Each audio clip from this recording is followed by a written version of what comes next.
Now it is my pleasure to invite the recipient of the Award for Excellence in Graduate Studies to speak for the graduate class of 2020. The award winner is Daniel Aaron Creedon.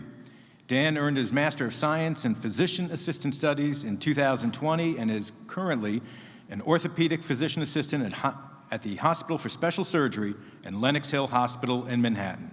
Daniel?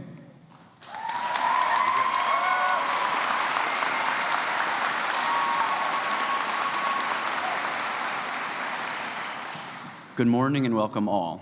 I would first like to take this opportunity to recognize President Wyman, President Murray, Dr. Wormuth, the Board of Trustees, distinguished faculty, family, friends, and most importantly, the class of 2020. I'd be remiss if I didn't also use this opportunity to recognize my parents, Bob and Judy. Without your love, guidance, enduring support, and not to mention always well-stocked fridge, I would not be where I am today. Also, thank you for helping take care of my dog Hudson during PA school. Can I have him back now? It's been 4 years, I really miss him. I'm honored to have the opportunity to speak in front of you all today on behalf of the graduate school. A little over 2 years ago, when I was informed that I was receiving this honor, I was elated. I was both proud and humbled to learn that I was being recognized for my hard work, both during my undergraduate and graduate times at Marist. Not only did I spend over half a decade studying here, I grew up on this campus. Some of my earliest memories are of the Hudson River at the Marist Boathouse where my dad coached crew.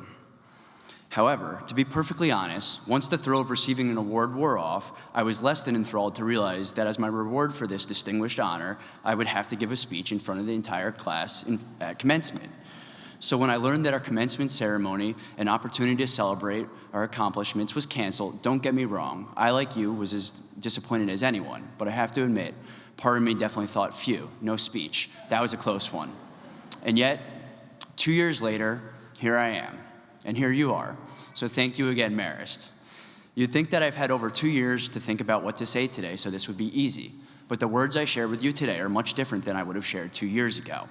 Little did we know at the time that our graduation being canceled was only a minor inconvenience compared to what would follow. The world has changed more than we could ever imagine. The world we entered as graduates was much different than when we started our journey at Marist. However, we have changed as well. For many of us, the past 2 years have been tremendously challenging as both individuals and as a collective society. We return today with a much different perspective from when we left Marist over what feels like much longer than 2 years ago. We return for our graduation, not as new graduates going out into the world, but instead wearing the many hard-taught lessons the world has taught us.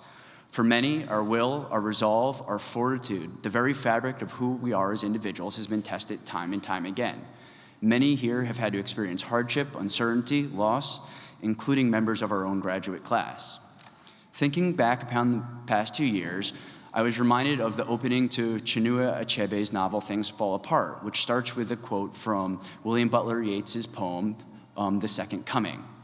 Turning and turning in the widening gyre, the falcon cannot hear the falconer.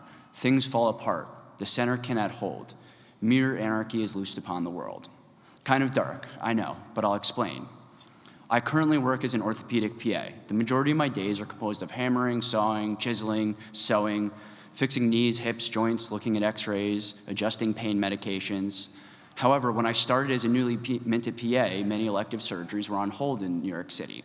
The hospital where I work was mandated as a COVID hospital by Vice President Pence, and I quickly found myself working on the night shift on the hospital floor, caring for sick and medically complicated patients. Not quite what I expected when I set out for a career in orthopedics. At the time, it certainly felt like I was living among the chaos embodied in Yeats's words. I was forced to deal with death, sadness, transferring rapidly declining patients across the walking bridge that connects our hospital to New York Presbyterian felt like a nightly routine.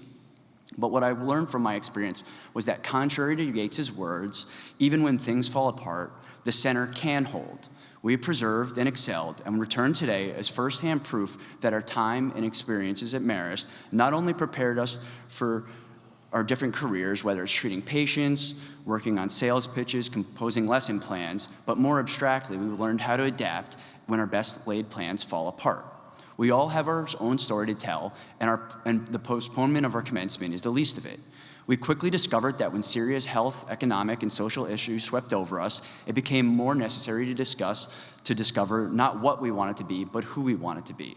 Marist's mission statement states that Marist is dedicated to helping students develop intellect, character, and skills required for enlightened, ethical, and productive lives in the global community of the 21st century. I have to admit that during my time at Marist, I often was much more concerned about my next evaluation or exam or what time I was going to Mahoney's than reflecting on the mission statement. However, 2 years later, as I reflected on my words to share today, I've realized how much the academic content, the curriculum, and our experiences at Marist prepared us not only for the what, but for the who. Marist truly prepared us all for how to adapt and be enlightened, ethical, and productive members of the global community. And we all return today as a testament to that fact. I have to say, our class is truly an embodiment of this mission statement. Since leaving Marist, much has changed in the world in my life. However, I was preparing for the words to share today. I was forced to ask what I now valued and found important. Who do I want to be, and how do I want to affect others? Perspective and time will do that. So maybe having to reflect and write a speech for commencement wasn't a bad thing after all. Thank you all. I cannot be prouder of our class. I hope to celebrate with all of you. Thank you.